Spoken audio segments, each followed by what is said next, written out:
श्री क्षेत्र जत अत्यंत जागृत आणि नवसाला पावणारी श्री मायाक्का देवी श्री भाग्यवंती देवी देवस्थान जत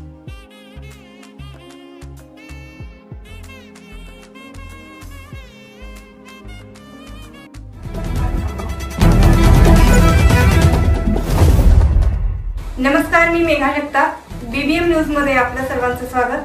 पाहूया आजच्या घडामोडी. सर्व जत शहरातील प्रसिद्ध डॉक्टर साहेब, फार्मासिस्ट आहेत, लॅब टेक्निशियन आहेत, अन्य जबाबदार मंडळी आज गोवा राज्याचे मुख्यमंत्री माननीय सावंत साहेब आणि या महाराष्ट्रातील अनेक गोरगरीब रुग्णांचे जीव ज्यांनी वाचवले, माननीय देवेंद्र फडणवीस साहेबांच्या मुख्यमंत्री पदाच्या कार्यकाळामध्ये मुख्यमंत्री सहाय्यता कक्ष निर्माण करून हजारो लोकांना मदत केली.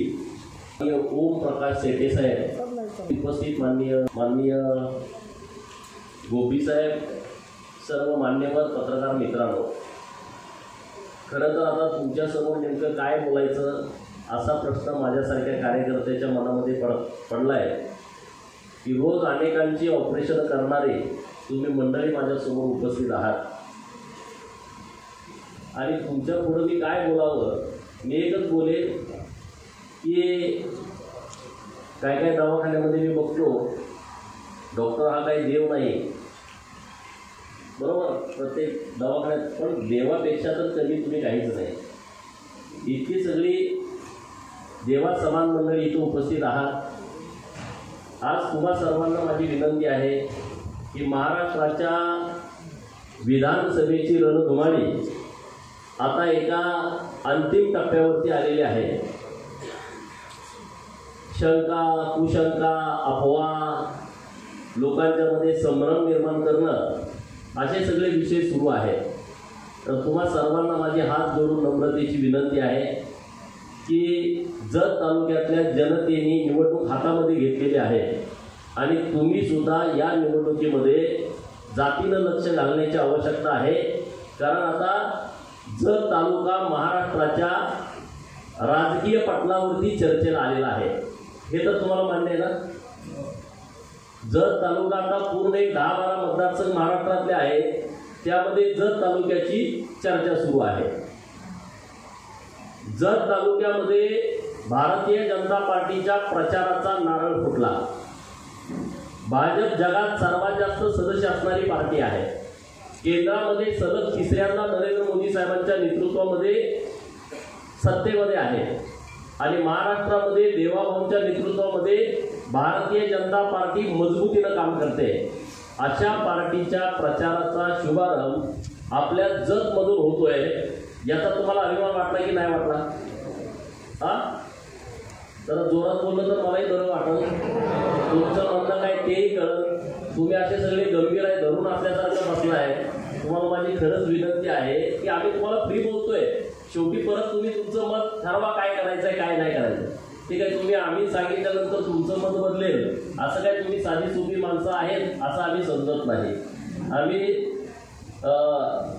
तुम्हाला एवढीच विनंती करणार आहे की जर भाजपाच्या प्रचाराचा शुभारंभ माझ्या जत मतदारसंघामधून होतोय, हे माझ्यासाठी तर अभिमानाची बाब आहे की भाजप नंबर 1ला प्रचाराचा शुभारंभ करतोय आणि प्रचाराचा नारळ फोडताना देवेंद्र फडणवीस साहेब म्हणत आहेत की 288 विधानसभा क्रमांक हा इतर पार्टीच्या लोकांच्यासाठी असेल, इतर लोकांच्यासाठी असेल, पण माझ्यासाठी हा नंबर 1चा मतदारसंघ आहे. जेव्हा देवेंद्र फडणवीस साहेब म्हणतात की माझ्यासाठी नंबर 1चा मतदारसंघ आहे, तर ह्याचं गणित पूर्णपणे मतदारसंघाचं बदललंय. तो विकासाच्या बाबतीमध्ये सुद्धा नंबर 1लाच असणार आहे आणि त्याच्यासाठी तुम्ही मला निवडून द्या. मी तिथं पाठपुरावा करेन. मी त्यांच्याकडून एक शब्द पण घेतला की जत तालुक्याचा दुष्काळ मिटवण्याचं काम देवेंद्रजी भाऊ मुख्यमंत्री असताना बऱ्यापैकी झालं आणि आता राहिलेल्या 65 गावांना पाणी द्यायचं योजना सुद्धा जलसंपदा मंत्री असताना यांच्याच नेतृत्वामध्ये झाली. 2000 कोटी रुपये एका वेळेस 2000 कोटी रुपये. 2.5 वर्ष माननीय जयंत पाटील जलसंपदा खात्याचे मंत्री होते, या जिल्ह्याचे पालकमंत्री होते. त्यांच्या पोराला इथं उभा करण्यासाठी त्यांनी 1 वर्षभर चाचपणी केली होती, तरी सुद्धा 50 कोटी रुपयाचा सुद्धा निधी त्यांनी दिला नाही. परंतु इथून 800 किलोमीटर असणाऱ्या नागपूर मधला नेता महाराष्ट्रासाठी कसा काम करू शकतो त्याचं हे उदाहरण आहे. जत तालुक्यातल्या 65 गावांसाठी 2000 कोटी रुपयाची योजना दिली, टेंडर झालं, काम सुरू झालं, साधं नारळ फोडायला सुद्धा ते आले नाहीत. दुसरीकडे 5 लाख रुपयाचं शौचालयाचं काम झालं तर आमदार 4 वेळा म्हणतोय की नारळ कधी फोडायला मला बोलवताय. 10 लाखाचा रस्ता केला तर मला नारळ कधी फोडायला बोलावताय. 10 लाखाचं सभामंडप केलं तर बोकडं कापून मला तुम्ही कधी बोलावताय. परंतु 2000 कोटी रुपयाची योजना झाली. आमच्या नेत्याला वाटलं नाही की आपण त्याचं मार्केटिंग करावं, त्यांना वाटलं नाही की तिथं एखादा मोठा कार्यक्रम घ्यावा. हे वेगळं पण आहे आपल्या नेतृत्वामध्ये. आणि त्याच्या पुढे जाऊन मी त्यांच्याकडून एक शब्द घेतला की उमदीला MIDC आम्ही केली आहे, मंजूर केली आहे. तुम्हाला कळालं की नाही? परवा उद्योग मंत्री पण येऊन गेले. उमदी मधली MIDC आहे ती 2000 एकरामधली आहे. किती?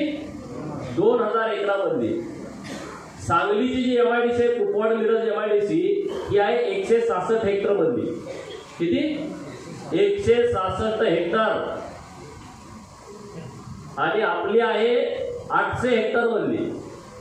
म्हणजे सांगली MIDCच्या 5 पट मोठी MIDC आपल्या उमदीमध्ये होते. सांगलीच्या MIDC मध्ये 400 कारखाने आहेत. त्या MIDC मध्ये 15,000 लोक कामाला आहेत. आणि आपल्या MIDC मध्ये किती कारखाने होतील आणि किती लोक कामाला होतील ते तुम्ही गणित करा. आणि आता जेवढ्या MIDC राज्यामध्ये आहेत तिथले उद्योजक वैतागलेले आहेत. कुणाला वैतागले? तिथल्या पुढाऱ्यांना. कुणाला वैतागले? तिथल्या गुंडांना. कुणाला वैतागले? तिथल्या खंडणी बाजारांना. MIDC झाल्याच्या नंतर आम्ही येणाऱ्या उद्योजकांना आश्वासित करू की तुम्हाला संरक्षण देण्याची जबाबदारी लोकप्रतिनिधी म्हणून आमची राहील. तुम्हाला 1 रुपया कोणी त्रास देणार नाही. तुम्ही बिनधास्त इथं उद्योग करा. आमचा स्वार्थ एकच आहे की माझ्या जत तालुक्यातल्या बेरोजगार पोराच्या हाताला काम द्या. याच्या पलीकडे आम्हाला काही इंटरेस्ट नाही. मग उद्योजक येतील का नाही येतील सांगा. आणि मी त्यांच्याकडून एक शब्द घेतला, एक इंटरनॅशनल ब्रँड असणारी कंपनी तुम्ही आम्हाला द्या. 1 युनिट द्या, एक प्रकल्प द्या की ज्या प्रकल्पामध्ये 10,000 लोक एकाच प्रकल्पात कामाला लागतील. 100, 200, 300, 400, 500 एकरात एकच प्रोजेक्ट असा द्या की तिथं आमच्या जत तालुक्यातली सगळ्या पोरांच्या हाताला काम मिळेल. हे होऊ शकतं की नाही होऊ शकत? तर आम्ही काही पिक्चरची स्टोरी सांगतोय असं वाटतंय, काही स्वप्न दाखवतोय असं वेगळं नाही. हे वस्तुस्थिती आहे, हे शक्य आहे. MIDC साठी जो आपला प्लॉट आहे तो टेबल प्लॉट आहे, एकदम मस्त आहे. आणि त्यामुळं इथं चांगला प्रकल्प येऊ शकतो. आणि म्हणून आज आम्ही तुमच्याकडं विधानसभेला मतदान मागायला येण्यापूर्वी जतला आम्ही MIDC आणली. जत शहराला पाणी पुरवठ्याची 80 कोटी रुपयाची योजना आणली, 78.94 कोटी रुपयाची. किती दिवसांना पाणी येतं जत शहरामध्ये? कोण कोण राहते बाई? किती दिवसांना पाणी येतं? 8 दिवस, 10 दिवस. दुर्दैवाची गोष्ट आहे, 8-8 दिवस पाणी येत नाही. सकाळी कधी 11ला येतंय, दुपारी 2ला येतंय, सायंकाळी 5ला येतंय, रात्री 11ला येतंय, पहाटे 2ला येतंय, पहाटे 4ला येतंय, पहाटे 5ला येतंय. काय नियोजन? म्हणे भूमिपुत्र पाहिजे. अरे भूमिपुत्रांनो, 1995 ते 99च्या दरम्यान भाजपा युतीचं सरकार असताना जत शहरामध्ये पाणी पुरवठ्याची योजना झाली. 99 नंतर 2024 25 वर्ष झाली, तुम्ही साधी पाणी पुरवठ्याची योजना आणू शकला नाही. मला हा विषय महिलांनी सांगितल्यानंतर 2 महिन्याच्या आतमध्ये माननीय मुख्यमंत्री आणि उपमुख्यमंत्री महोदय यांच्याकडे बसून योजना मंजूर केली, टेंडर केलं, टेंडर झालं. डिसेंबरमध्ये त्याचं काम सुरू होतंय आणि 6 महिन्याच्या आतमध्ये जत शहराच्या पाणी पुरवठ्याच्या योजनेचं पूर्ण काम आम्ही करून देणार आणि एक जरी घर असलं वस्तीवरती जत शहराच्या हद्दीमध्ये तिथं नळ पाणी पुरवठा करायची व्यवस्था आम्ही करणार. हे आम्ही योजना मंजूर करून दिली. मी तुम्हाला आश्वासन देतोय, तुम्ही मला मतं द्या, मग तुम्हाला पाणी पुरवठ्याची योजना देतो. आम्ही अगोदर दिली, टेंडर झालं, त्याचं आता काम आचारसंहितेनंतर सुरू होईल. हे काम आमचं आहे. आता मी शहरामध्ये जवळपास 20 कोटी रुपये रस्त्याला दिलेले आहेत. आता मी रस्ते थांबवले. का थांबवले? आता पाणी पुरवठ्यासाठी ते सगळे रस्ते उकरले जातील. आता ते उकरू द्या. एकदा उकरून झालं का परत पूर्ण शहरामध्ये आम्ही कॉन्क्रिटीकरण, डांबरीकरण करून घेतोय. एक पण गल्ली बोळ, विस्तारित भागातला एक पण रस्ता आम्ही मोकळा ठेवणार नाही. त्याच्यावरती पूर्णपणे व्यवस्थितपणे डांबरीकरण होईल, गटारी होईल, अशी व्यवस्था जत शहरासाठी आम्ही करून देतोय. मी सांगितलंय ड्रोननं शूट करून घ्या जत शहर. आता मी बोलत असताना, मी आमदार होण्यापूर्वी जर तुम्ही मला आमदार करणार असाल 23 तारखेला तर त्या हिशोबाने मी बोलतोय, बरोबर का? आणि तुम्ही मला अगोदर आमदार झाला असे बोलतोय, तुम्ही मला आमदार करणार आहे अशा हिशोबानं मी गणित मांडतोय की तुम्ही ड्रोननं शूट करून घ्या जत शहर, जत शहराचा परिसर. 23 नोव्हेंबर 2024ला तुम्ही मला आमदार केल्याच्या नंतर 23 नोव्हेंबर 2025ला एकदा शूट करू, बरोबर? 23 नोव्हेंबर 2026, 27, 28 आणि 29ला शूट करू. यामध्ये किती बदल झालाय हे मी तुम्हाला दाखवतो. तुम्ही सांगतो आता ज्यांचं मला नाव आठवेना, ते एकदम सिनियर आहे, त्यांच्या घरातले पण इतर राजकारणामध्ये होते, ते असं पायऱ्या चढून वर जायचंय सरळ. ते डॉक्टर साहेब मला काय बोलले, मी 80 पासून इथं प्रॅक्टिस करतोय. जत शहरामध्ये 80ला आलेला माणूस 2024ला आला तरी तो कुठंच चुकणार नाही, त्याला कुठंच बदल दिसणार नाही, अशी परिस्थिती मी 80 पासून बघतोय, असं त्यांचं वाक्य होतं. डॉक्टर साहेबांचं मला आता नाव आठवेना, पण इकडं ते बोरगीकर सरांच्या असं एकदम पिल्लाला एक वर गेलो होतो, ते मला असं वाक्य बोलले की मी एवढे वर्ष प्रॅक्टिस करतोय पण जत शहरामध्ये कुठेही कसलाही बदल झाला नाही. 80 साली माणूस आलेला जर आता 2024ला आला तर तो कुठं सुद्धा चुकणार नाही, असं त्यांचं मत आहे, मी म्हणत नाही, बरोबर? मला तुम्ही आमदार करा. 12 वर्ष झालं नगर परिषद होऊन आपल्या नगर परिषदेला इमारत नाही. लाजीरवाणी बाब आहे की नाही सांगा? एवढं मोठं शहर आहे, एवढा मोठा तालुका आहे, तुम्ही साधी आम्हाला इमारत देत नाही नगर परिषदेची. मला तुम्ही आमदार करा. 2 महिन्याच्या आतमध्ये मी नगर परिषदेची इमारत तुम्हाला मंजूर करून आणून देतो. ती पण देखणी एकदा तुम्ही म्हणाल तशी तुम्ही डिझाईन करा. डिझायनर कोण आपला असेल मित्र त्याला सांगा की जत शहराला शोभेल अशी डिझाईन त्यांना तयार करायची. 5 कोटी 10 कोटी आम्ही आणतो, कुठून पण आणतो, तुम्ही चिंता करू नका. आता इथं आमचे सगळे मित्र आहेत ना, सगळे तिथं वर बसलेलेच असतात सगळे साहेबांच्या बरोबर. आम्ही आणतो ना, आम्ही काम करणारे लोक आहोत. आता दुसरी भीती घालायला लागली की गोपीचंद दादागिरी करतोय, गोपीचंद आमदार झाला तर इथल्या व्यापाऱ्यांना, इथल्या डॉक्टरांना त्रास होईल. तुमच्या कानावर आले की नाही असं आपोआप व्हायचं सुरू आहे.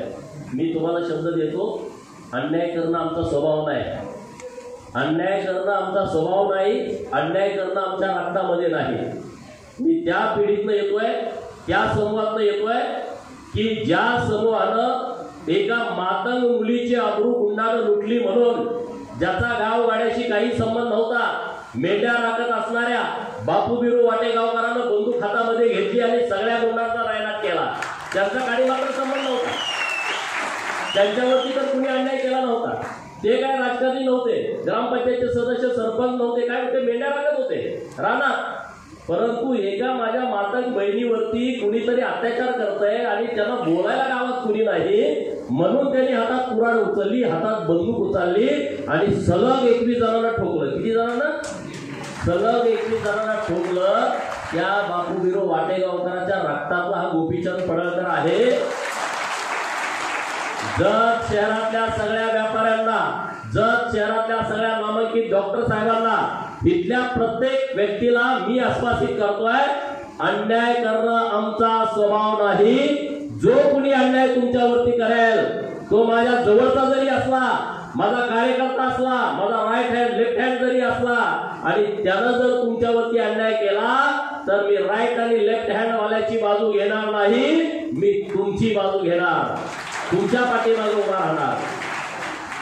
कारण जत शहराची बाजारपेठ ही नावाजलेली बाजारपेठ आहे आणि त्या बाजारपेठेमध्ये आणखी काही येईल त्या पद्धतीने आम्ही प्रयत्न करू. तुम्हाला जे लोक त्रास देत आहेत ना ती त्रास बंदी करतो. तुम्हाला कोण लोक त्रास देत आहेत तुम्ही त्याची चिंता करू नका, पण कोणीतरी अफवा उठवत आहे म्हणून त्या अफवेवरती तुम्ही लक्ष देऊ नये अशी माझी जत शहरातल्या सगळ्या प्रतिष्ठित मंडळींना माझी कळकळीची विनंती आहे. आणि जत तालुक्यामध्ये अनेक विषय आपण आता मार्गी लावतोय. गुड्डापूरच्या दानम्मा देवीला आपण 5 कोटी रुपयाचा निधी उपलब्ध करून दिलाय. बघा मी तिथं गेल्यानंतर गोपी साहेब त्यांची टीम होती की 11 कोटी रुपये कर्नाटक सरकारनं दिले, महाराष्ट्र सरकारनं 1 रुपया दिला नाही. बघा मी उमेदवार होण्यापूर्वी इथं कोणी आमदार होतं का नव्हतं? होतं का नव्हतं? महाराष्ट्र सरकार होतं की नव्हतं? तीर्थक्षेत्र आराखडा राज्याचा होता की नव्हता? सगळं होतं. अरे दानम्मा देवीला लाखो लोक कर्नाटक आणि महाराष्ट्रातली येतात. कर्नाटक सरकार 11 कोटी देतंय आणि तुम्ही 1 कोटी देत नाही. मी त्यांना सांगितलं होतं प्रस्ताव तुम्ही द्या, 2 महिन्याच्या आतमध्ये मी तुम्हाला 5 कोटी रुपयाचा निधी देतो. बोलल्याप्रमाणे 5 कोटी रुपये निधी दिला, टेंडर झालं, काम सुरू झालंय. नंतर माझ्याकडे आले बिळूरचे जीवनावर काका, झेडपी काका, लक्ष्मण जगोड, इथं काळ भैरवाचं मंदिर आहे आणि तुम्ही आम्हाला 3 कोटी रुपये दिले पाहिजे. मी म्हणलं तुम्ही मुंबईला या. गिरीश भाऊंच्याकडे गेलो, म्हणलं 3 कोटी रुपये आम्हाला पाहिजे. अर्ज म्हणजे तू विधान परिषदेचा आमदार आहे, तुला कुठं उभा राहायचं नाही, तू बाकीच्या आमदारांपेक्षा जास्तीचा निधी द्यायला लागला. अहो म्हटलं मी द्या, उभा राहायचं का न राहायचं ते परत बघू, पण आता आमच्या लोकांना निधी पाहिजे. 15 दिवसाच्या आतमध्ये 3 कोटी रुपये मंजूर केले, टेंडर झालं, त्याचं काम सुरू. आता मी गुड्डापूरच्या पुजारी महोदयांना सांगितलं, गोपी साहेबांना पण सांगितलं. काय सांगितलं? गुड्डापूर दानम्मा देवीच्या विकासाचा एक आराखडा चांगल्या आर्किटेक्ट करून तुम्ही तयार करा. 50 कोटी रुपयाचा किमान. किती? 50 कोटी रुपयाचा तुम्ही आराखडा तयार करा. तुम्हाला पाहिजे त्यामध्ये सुविधा घ्या. मी राज्य शिखर समितीच्या समोर हा प्रस्ताव आणून तो प्रस्ताव मंजूर करून माननीय देवेंद्र फडणवीस साहेबांच्याकडून 50 कोटी रुपये मी तिथं मंजूर करून देतो. मी शब्द दिलाय त्यांना आणि तशा पद्धतीने करणार. का जे आमदार तुमचे प्रतिनिधी झाले, ज्यांनी तुमचं काम केलं, का नाही त्यांनी गुड्डापूर दानम्मा देवीचा आराखडा केला?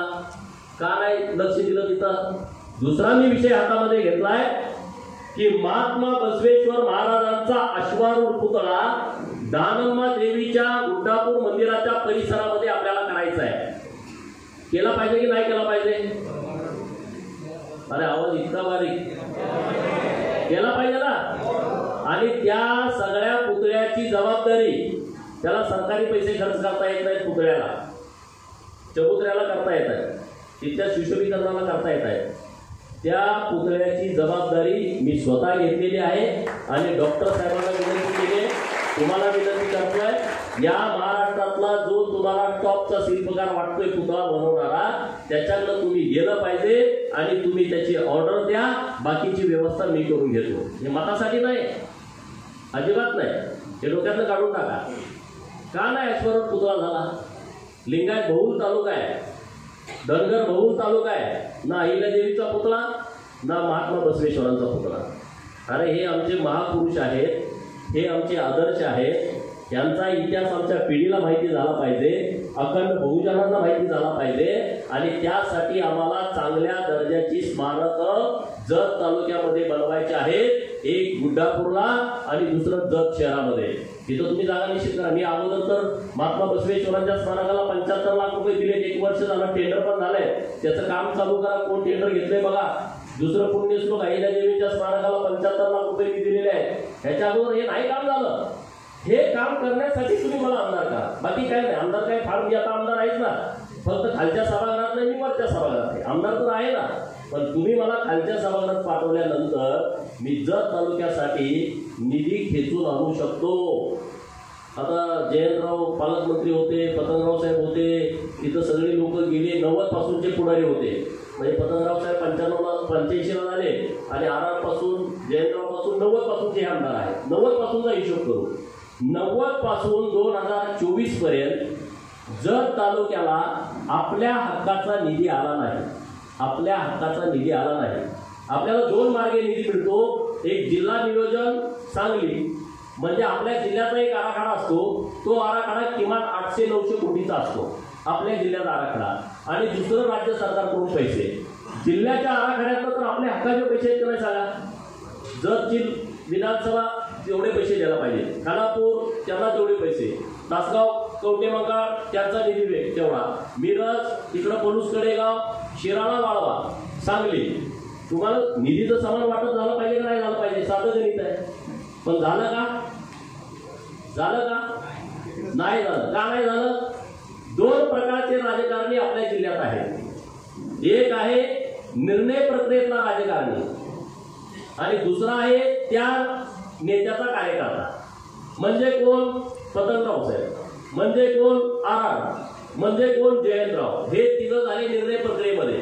14 वर्ष कॅबिनेट मंत्री, त्यांच्या हातामध्ये सगळी सत्ता. आणि आमचे खानापूर, आटपाडी, जत, कवटेमंकाळ हे त्यांचे कार्यकर्ते. हे पण नेते इथले, पण त्यांचे कार्यकर्ते.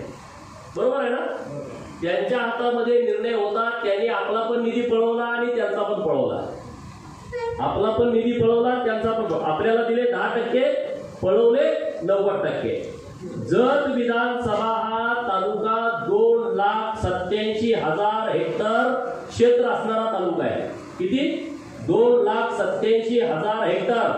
पलूस तालुका आहे 28,000 हेक्टर. म्हणजे पलूसच्या किती पट मोठा तालुका आहे आपला?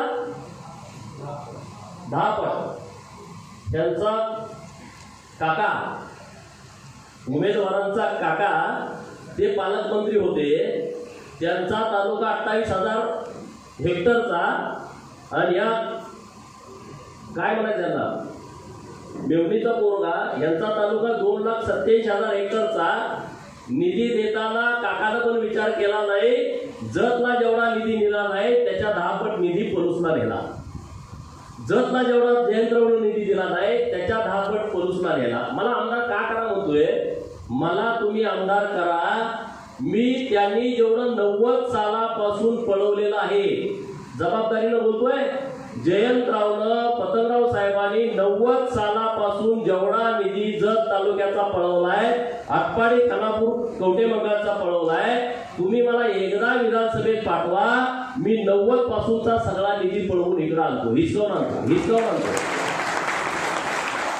आज आम्ही ओरडतोय, बोंबलतोय ना, आमचं जयंतरावनं पळवलं. मी जयंतरावला बोलायला लावतो की अरे गोपीचंद जतला सगळं पळवलं. ती हिंमत माझ्यामध्ये आहे. म्हणजे मी काय ओव्हर कॉन्फिडन्स मध्ये बोलतो अशातला विषय नाही. तो आत्मविश्वास माझ्यामध्ये आहे की आमच्या हक्काचा पैसा तुम्ही पळवलाय. हिशोब जोपर्यंत बरोबर होत नाही तोपर्यंत मी पळवणार आणि मग समान वाटप होईल. अन्याय करणं आमचं धोरण नाही. बरोबर ना. मी जिल्हा नियोजनला एक पत्र दिलं होतं आमदार झाल्याच्या दिवशी की 99 पासून, हे जेव्हा मंत्री झाले तेव्हापासून तुम्ही मला जिल्हा नियोजनचा निधी कुठं कुठं दिलाय त्याची मला माहिती द्या. आता एक साधा प्रश्न एक नाही सांगा. जयंतराव पालकमंत्री होते, तुम्ही जिल्हा नियोजनचा पैसा, अरे 800 कोटीचं आपलं बजेट आहे, जिल्हा नियोजनकडे रेकॉर्ड नाही. लाज वाटण्यासारखी गोष्ट आहे की जिल्हा नियोजन समितीकडे हे रेकॉर्ड नाही. तुम्ही पैसे कुठे दिले? अरे मग पैसे केले काय? तुम्ही पैसे खाल्ले? उद्या तुम्ही मला आमदार करा. जर मला संधी मिळाली ना, सगळं रेकॉर्ड काढतो आणि मी तुमच्या समोर देतो कुठला पैसा कुठे गेलाय. आणि जोपर्यंत हिशोब बरोबर होत नाही ना तोपर्यंत त्याला 1 रुपयाचा सुद्धा निधी देत नाही. 1 रुपयाचा सुद्धा निधी. त्याला काय करायचे करू दे. म्हणजे मी इतर तालुक्यावरती अन्यायाची भाषा करत नाही. अरे तुम्ही आमच्यावरती अन्याय केला, निसर्गानं आमच्यावरती कोप केला आणि परत इकडं पुढाऱ्याने आमच्यावरती कोप केला. म्हणजे आम्ही करायचं काय? जो दुष्काळी तालुका हाच दुष्काळी तालुक्याचा कलंक कृष्णामाईच्या पाण्यानं आपल्याला धुवून काढायचा आहे. आणि 2 वर्षाच्या आतमध्ये महाराष्ट्रामध्ये कुणाची हिंमत झाली नाही पाहिजे जत तालुक्याला दुष्काळी तालुका म्हणायची. कुणाची हिंमत झाली नाही पाहिजे. हे करण्याची क्षमता सरकारमध्ये आहे. हे तुम्ही आम्ही करू शकत नाही. सरकार प्रचंड ताकद आहे, प्रचंड पॉवर असते सरकारनं. सरकार म्हणेल ते होत आहे, इतकी क्षमता सरकारमध्ये असते. अरे कुणी विचार पण केला नाही जतला MIDC करायची. आपली MIDC आहे जत मध्ये, माहित आहे ना तुम्हाला? किती हेक्टर मध्ये? 10 हेक्टर मध्ये. किती? त्यातली 5 एकर रिझर्व आहे. म्हणजे किती झाली 20 एकरामध्ये. जत MIDC आहे 20 एकरामध्ये आणि उमदीची MIDC होते 2000 एकरामध्ये. बघा विचार करा हे सगळा. त्यात 400 लोक कामाला आहेत इथल्या MIDC मध्ये. 40 कारखाने आहेत त्याचे 10 बंद आहेत. 30 जेवढे कारखाने आहेत त्यात 400 लोक कामाला आहेत. अरे आम्ही विजन घेऊन काम करणारे कार्यकर्ते आहोत. तुम्ही सगळी जबाबदार मंडळी आहात. नरेंद्र मोदी साहेबांसारखा माणूस या देशाला लाभलाय. देवेंद्र फडणवीस साहेबांसारखा एक निष्कलंक चारित्र्य संपन्न हुशार माणूस महाराष्ट्राला लाभलाय. त्या माणसाला सगळे टार्गेट करायला लागले. आपल्या बहुजनांची जबाबदारी आहे की त्यांच्या पाठीमागं प्रोटेक्शन उभा करणं ही आपली जबाबदारी आहे. आपण बघत बसू नका अरे पवारांचं असं झालं, पवारांचं तसं झालं, पवार 80 वर्षाचे झाले ते अडचणीत आहेत, आपला बाप अडचणीत आल्यासारखं आपण वावरू नका. त्यात काय नाही, हे सिरियस घेऊ नका. हा राजकीय भाग आहे. पवार उद्या सत्तेत आले आपल्याला काय देणार आहे, आपल्या तालुक्याला काय देणार आहे. हा नुसत्या जतचा विषय नव्हता. जत, मंगळवेढा, कवटेमंकाळ, मिरज पूर्व भाग, तासगाव, खानापूर, आटपाडी, सांगोला, माळशिरसचा अलीकडचा दक्षिणेकडचा भाग, मान, खटाव, फलटण, कोरेगाव, 13 तालुके दुष्काळी होते. 13. शरदचंद्रजी पवारांच्या नेतृत्वात 14 वर्षे सत्ता तर महाराष्ट्रात 15 वर्ष होती. 50 कोटी निधी द्यायची. किती? 50 कोटी. ते बिलं काढायला जायचं मागच्या कॉन्ट्रॅक्टर्स. नवीन काम तर होतच नव्हतं. 50 कोटी काय होणार. नितीन गडकरी साहेबांच्याकडं केंद्रीय जलसंपदा खात्याचा चार्ज आला उमा भारती मॅडम कडून. ज्या दिवशी चार्ज आला त्याच दिवशी त्यांनी मुख्य सचिवांना महाराष्ट्राच्या आणि जलसंपदा खात्याच्या सचिवांना दिल्लीला बोलावून घेतलं. ज्या दिवशी चार्ज आला त्याच दिवशी. आणि त्यांनी सांगितलं बोला महाराष्ट्रासाठी तुम्हाला काय पाहिजे, महाराष्ट्रासाठी तुम्हाला काय पाहिजे. आणि त्यांनी तिसऱ्या दिवशी महाराष्ट्रासाठी दिले 50,000 कोटी रुपये केंद्र सरकारकडून. किती? 50,000 कोटी. म्हणून या राज्यामध्ये प्रकल्प कामाला आले. हे काम आहे भाजपाच्या नेत्यांचं. जयंतरावनी 9 वर्ष अर्थसंकल्प मांडला. मोठ्या रोगावर सांगते आम्ही 9 वर्ष महाराष्ट्राचा अर्थसंकल्प मांडला.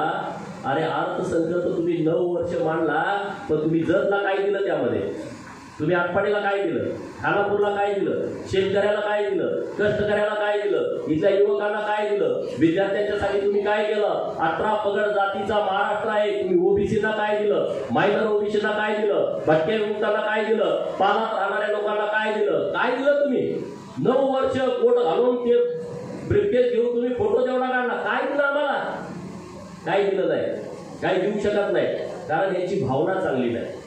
आपल्याविषयी त्यांची भावना चांगली नाही. जत तालुका दुष्काळी राहिला पाहिजे आणि तिथला ऊस तोडीला मजूर आमच्या कारखान्यावरती आला पाहिजे आणि ही परंपरा कायम टिकली पाहिजे. अशा पद्धतीचं यांचं नियोजन आहे, अशा पद्धतीचं यांचं धोरण आहे. आणि म्हणून तुम्हा सगळ्यांना माझी विनंती आहे, कळकळीची विनंती आहे, तुम्ही ही निवडणूक हातामध्ये घ्या. आता पैशाचा प्रचंड वापर सुरू आहे. मला आता रिपोर्ट आला की 10,000 मताला देणार आहेत. 1 लाख मताला 10,000 रुपये पैसे द्यायचे असे लक्ष्मीपुत्र विश्वजित कदम यांनी ठरवलेलं आहे.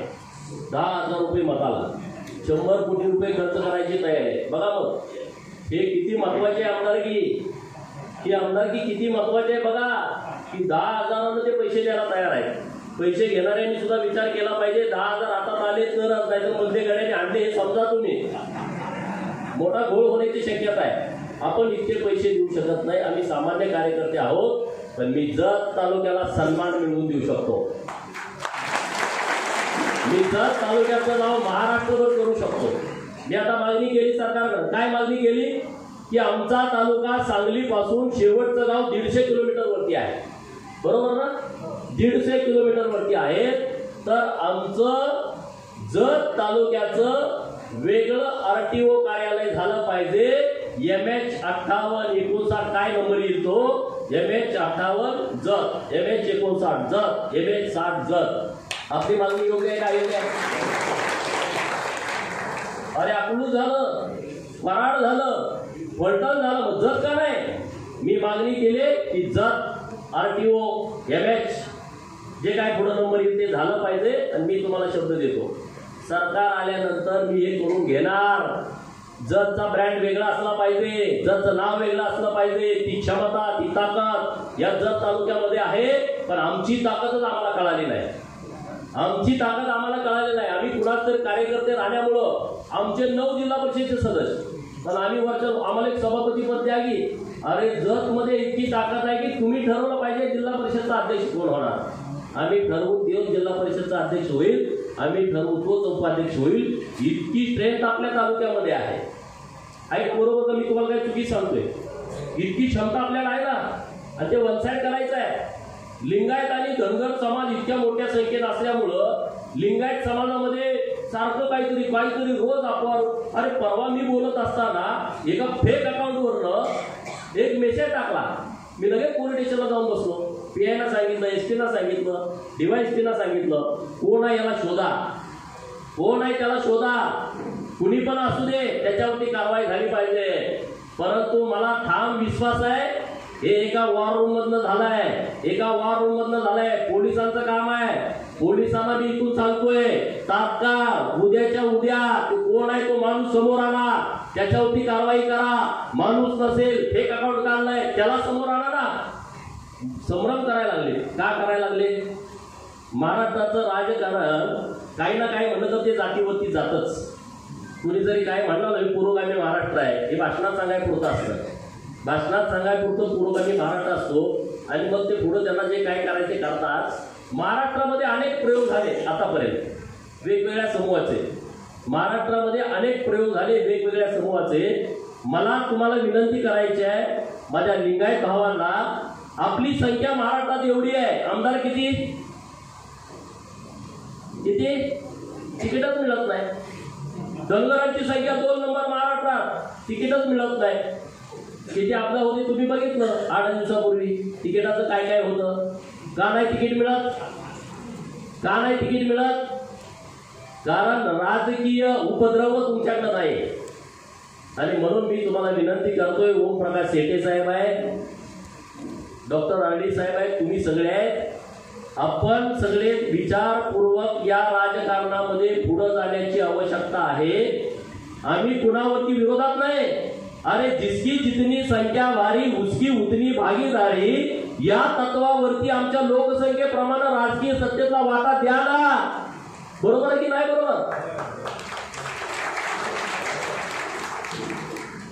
ते म्हणजे तुमची किती संख्या असू द्या, तुम्ही नुसती मतं मारायची, बटन दाबायचं तुम्ही. हे नाही चालणार, हे चालणार नाही. म्हणून माझी विनंती आहे, एक प्रयोग एवढा सक्सेस करा. माझा ह्यात वैयक्तिक काही स्वार्थ नाही. हा वैयक्तिक माझा स्वार्थ नाही. गोपीचंदला पाडण्यासाठी सगळी तयारी लागली, सगळे कामाला लागले. त्यांना माहित आहे हा आमदार झाल्यानंतर काय काय भानगडी राज्यात करणार आहे ते माहीत आहे प्रस्तावित पुढाऱ्यांना. त्यांना भाई ह्याला काही करून पाडा, काही अफवा उठवा, काही भीती घाला, काही करा. मला तुम्हाला हात जोडून विनंती करायची आहे, तुम्ही कुणी अफवाला बळी पडू नका. गरीब मराठा समाज ताकदीनं आपल्या बरोबर आहे. लिंगायत समाज, धनगर समाज, बौद्ध, चर्मकार, कुंभार, ढोर, नागी, साळी, तेली, कोष्टी, वंजारी, हटकर, धनगर, सनगर, रामोसी, वडर, बेडर, मुसलमान, लिंगायत, लोणारी समाज, कोळी समाज, हे छोटे छोटे पालात राहणारी लोक, बहुरूपी असेल, कुरमुड्या जोशी असेल, पिंगळ जोशी असेल, मर्यादा गाडेवाला असेल, गडक लक्ष्मीवाला असेल, हेडवी असेल, डोंबारी असेल, हे सगळी लोक, कैकाडी लोक असतील. अरे तुम्ही सगळेजण माझ्यासोबत या. एकदा बघा महाराष्ट्रात काय होऊ शकतं. अरे मी विधान परिषदेचा आमदार झालो, प्रत्येक समाजाची भूमिका मांडली आहे. प्रत्येक समाजाची, ज्यांना आमदार नाही त्यांची भूमिका मी सभागृहात मांडली आहे. मला अभिमान आहे या गोष्टीचा की त्या सभागृहामध्ये कधी प्रश्न चर्चिले गेले नाही त्या लोकांचे.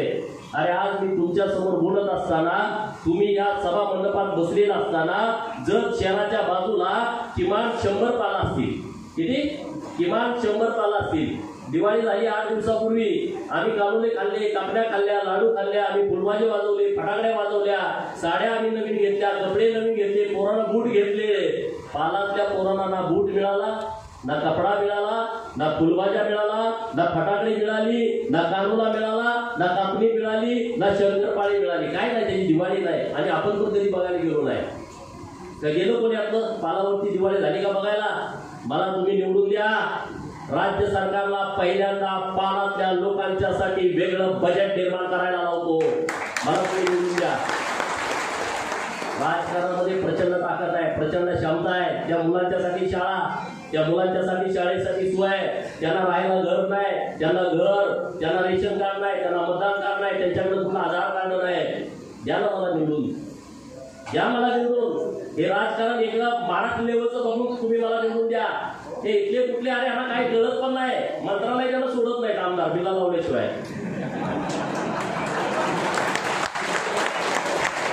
अरे त्या मुंबईच्या फुटपाथ वरती असे 100-200 आमदार फिरतात, कोण काळकुत्र ओळखत नाही त्यांना. तुमचा माणूस ब्रँड आहे की नाही सांगा. विधानसभेच्या आमदाराला हिरवा बिल्ला असतो, विधान परिषदेच्या आमदाराला लाल बिल्ला असतो. का? त्याचा कोणी अपमान करू नये. विधान भवनामध्ये मंत्रालयात फिरताना शिपाई याला ओळखावं, पोलिसांना याला ओळखावं, आत सोडत नाहीत. अरे गोपीचंदचा एक तर फोटो दाखवा की त्यानं बिल्ला लावलाय खिशाला.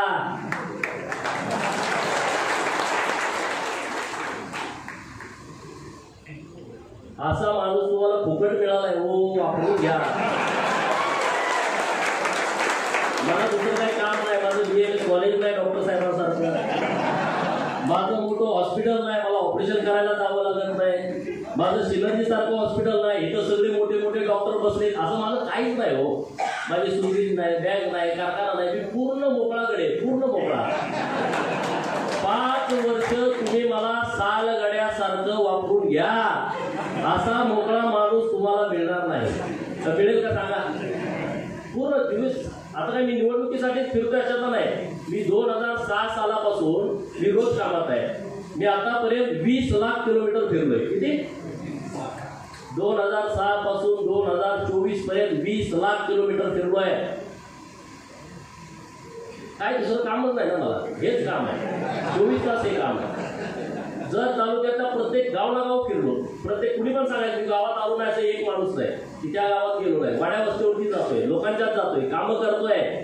अरे जत तालुक्याच्या प्रत्येक विकासाचा शब्द मी लोकांना देऊन आलो. आणि कुठणार नाही पैसे. मी त्यांना सांगितलं 90 पासून 2024 पर्यंत जेवढे आमदारांनी कामं केले त्याच्यापेक्षा दुप्पट कामं मी 5 वर्षात करणार. जत शहरामध्ये 90 सालापासून 2024 पर्यंत जेवढी कामं झाले त्याच्या दुप्पट कामं मी 5 वर्षात करणार. जबाबदारीने बोलतोय मी, असंच काय तर फेक टाकत नाही. हे रेकॉर्ड होतंय, हे तुम्ही मला उद्या दाखवू शकता. मी तुम्हाला का सांगतोय, कारण तुमची 4 लोक ऐकतेत म्हणून मी जरा जास्त तुमच्याशी बोलायला लागलोय.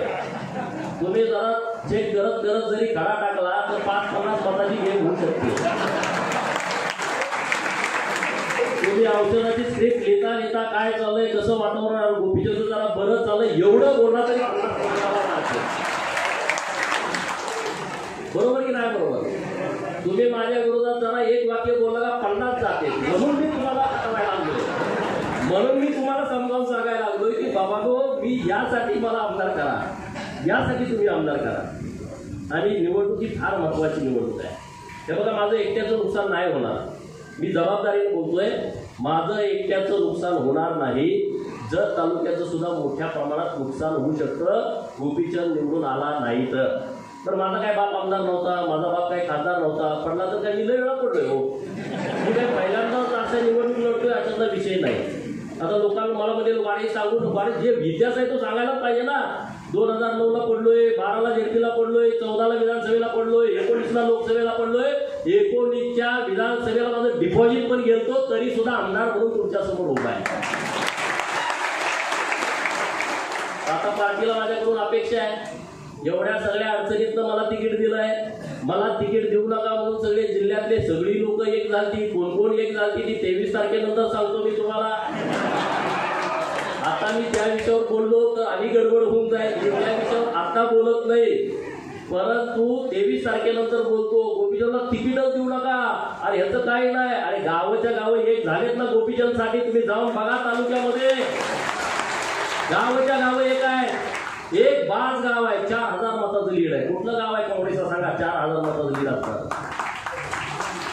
त्याला किती बी पोती वाटतं बाजमध्ये. तेव्हा मी आज आव्हान करतो विश्वजितला, तुझी सगळे ट्रकाला पैसे वाट. फुटत नसतेच लोक. जतची लोक पश्चिम महाराष्ट्रामध्ये प्रचंड स्वाभिमानी लोक आहेत. मी मतासाठी म्हणत नाही, माझी जुनी भाषणं काढून टाका. मराठवाड्यानंतर राजकीय जाण असलेला कुठला तालुका आहे पश्चिम महाराष्ट्रातला तर तो फक्त जत आहे. ज्याला लगेच कळतं काय करायचं, लगेच कळतं. इतके हुशार लोक आहेत ना, दुष्काळामुळे इतकी संधी मिळाली आपल्या लोकांना. त्रास झाला, जिल्हा परिषद मध्ये तुम्ही जावा. आज तुम्ही उद्या सकाळी जिल्हा परिषद मध्ये जावा, तुम्हाला 10 सरपंच भेटले तर त्यातले 7 सरपंच जतचे भेटतात. वस्तुस्थिती आहे. तुम्ही कलेक्टर ऑफिसला जावा, तुम्हाला 10 लोक भेटली त्यातली 7 जतची भेटणार. मंत्रालयामध्ये सरपंच फार कमी येतात, पण तिथं पण तुम्हाला जतचेच गडी दिसणार तुम्हाला. का असं होतंय? जागृती आहे. का असं होतंय? अभ्यास केलाय. सरपंचाला सगळ्या योजना 90% सरपंचांना माहीत आहे. आणि तरुण तडफदार सरपंच आता जत तालुक्यामध्ये सगळ्यात जास्त आहे. तरुण तडफदार सरपंच जत तालुक्यामध्ये सगळ्यात जास्त आहे, की ज्यांना गावासाठी काहीतरी करायची मनापासूनची इच्छा आहे, पण त्यांना पाठबळ नव्हतं. कुणाला जायचं? सोपं नाही. मंत्रालय कुणाला जाणार? तुम्ही आता एकदम टॉपचे डॉक्टर आहात, करोडपती आहात, मोठं हॉस्पिटल आहे, गाडी आहे तुमच्याकडं, मर्सिडीज आहे, BMW आहे, सगळं आहे. उद्या तुम्ही मंत्रालय जायचं आहे, कोण सोडलं आतमध्ये तुम्हाला सांगा? मंत्रालयाच्या गेटवर तुम्ही गेलाय आणि तुम्हाला मंत्रालय जायचं आहे. आपला हक्काचा माणूसच नाही, सोडणार कोण? बरं सोडलं तिथनं जाऊन बसणार कोणाकडं? केबिनेट पण नाही आपल्याकडं. आम्ही मस्त संख्येनं मोठा आहे, केबिन नाही, बसायचं कोणाकडं? ते केबिन मिळवण्यासाठी, पास मिळवण्यासाठी, स्वाभिमान मिळवण्यासाठी भारतीय जनता पार्टीच्या नेत्यानं लिंगायत समाजासाठी पहिल्यांदा महात्मा बसवेश्वर यांच्या नावानं आर्थिक विकास महामंडळ केलं. त्याला 75 वर्ष जावी लागली. किती? 75 वर्ष गेली आपलं महामंडळ व्हायला. ते पण देवेंद्रजीच्या मुळे झालं. आज त्या महामंडळावरती आपला पोरगा उपाध्यक्ष म्हणून जाईल. अध्यक्ष हा ओबीसी मंत्री आहे, उपाध्यक्ष म्हणून आपला पोरगा जाईल. त्याला लाल दिव्याची गाडी येईल. आता लाल दिवा वापरता येत नाही, पण महाराष्ट्र शासनाची गाडी येईल. त्याला एक PA येईल, मुंबईमध्ये ऑफिस येईल. हे योग्य आहे का? अयोग्य आहे? हे का नाही झालं याच्या अगोदर? 3 सदस्य जातील त्या महामंडळावरती. राज्यमंत्री पदाचा दर्जा असेल, आजूबाजूला सगळे अधिकारी घेरड्या घालतील. राज्यसत्तेमध्ये इतकी ताकद असते, राज्यसत्तेमध्ये इतकी ताकद असते. हे भारतीय जनता पार्टीनं केलं. हे नुसत्या लिंगायत समाजाचं नाही, रामोशी समाजाचं केलंय, वडार समाजाचं केलंय, गुरव समाजाचं केलंय. गुरव समाज किती असतो गावात? मोठ्या गावात 2 घरं, जर शहरामध्ये जास्त असतील. एवढ्या मायनर समाजाचा सुद्धा विचार आपल्या सरकारनं केलाय. नाभिक समाजासाठी महामंडळ स्थापन केलंय, लोहार समाजासाठी महामंडळ स्थापन केलंय, लोणारी समाजासाठी महामंडळ स्थापन केलंय. सत्तेचं जोपर्यंत विकेंद्रीकरण होत नाही, तोपर्यंत छोट्या छोट्या घटकांना न्याय मिळत नाही. हे आपल्या सरकारचं धोरण आहे. आणि म्हणून आपल्यापर्यंत आता त्या सत्ता पोहोचतायत. आणि म्हणून आपण सरकारला धन्यवाद देण्यासाठी आपण भाजपाच्या बरोबर उभं राहावं, महायुतीच्या सोबत उभं राहावं. ज्या काय अफवा पसरवल्या जात आहेत त्या अफवांच्या बाबतीमध्ये तुम्ही सुद्धा तुमचं मत व्यक्त केलं पाहिजे, अशी माझी तुम्हाला विनंती आहे. मी स्वतः काय बोललो तर तुम्ही मला जबाबदार धरा ना. कुणीतरी अकाउंट काढतंय, कुणीतरी भांडण काढतं. आता त्या फेसबुकवरती काय काय मॉक करते तुम्हाला माहित आहे. आणि उद्या काही करून टाकतील सोशल मीडियामध्ये. 4-5 दिवसावरती निवडणूक आलेली आहे आणि हे सगळे व्हायबल झालेले लोक आहेत. तुम्ही सोशल मीडियाच्या कुठल्याच विषयावरती विश्वास ठेवू नका, अशी माझी तुम्हाला कळकळीची आणि नम्रतेची विनंती आहे. आणि मी जत विधानसभा मतदारसंघ का निवडला त्याला कारण आहे डॉक्टर आर्डी साहेब, त्याला कारण आहे चंद्रशेखर गोपी साहेब, त्याला कारण आहे आप्पासाहेब नामत साहेब, त्याला कारण आहे जीवानंद काका झेडपी काका, त्याला कारण आहे संजय तेली, त्याला कारण आहे डॉक्टर हिट्टी, त्याला कारण आहे तिकडं RK पाटील साहेब, त्यांची मुलं विजय पाटील नातू, त्यांचं किरण पाटील, तिकडं बोरामणी चेअरमन, लिंबाजी माळी, ही सगळी लोक माझ्याकडे आली. मी असा तिकडं आलो नाही. या लोकांनी मला घोड्यावरती बसवलं, इकडं चल इकडं चल इकडं चल. आता इकडं आलोय तर असं झालं तसं झालं, असा प्रकार सुरू आहे. ही जबाबदारी सगळी या वरिष्ठ लोकांची आहे. त्यांनी मला इथं आणलेलं आहे, त्यांच्या विश्वासावरती मी इथं आलोय. कुणी असं समजायचं कारण नाही की गोपीचंद आला आणि अन्याय केला, अजिबात नाही. त्या सगळ्या लोकांना तुम्ही विचारा की त्यांचं म्हणणं होतं की तुम्ही इथं उमेदवारी केली पाहिजे आणि त्यांच्या शब्दाला मान देऊन मी आता इकडे आलोय. आता सगळी जबाबदारी तुमच्याकडे आहे. तुम्हाला माझी विनंती आहे की हा प्रयोग तुम्ही यशस्वी करा, 5 वर्षासाठी करा. सगळे तुम्ही सगळ्यांना आमदार केले हो, मला एकदा करून बघा, चेक करून बघा. मी नुसतं मोठं बोलतोय, तुम्हाला कळलं ना कामातलं.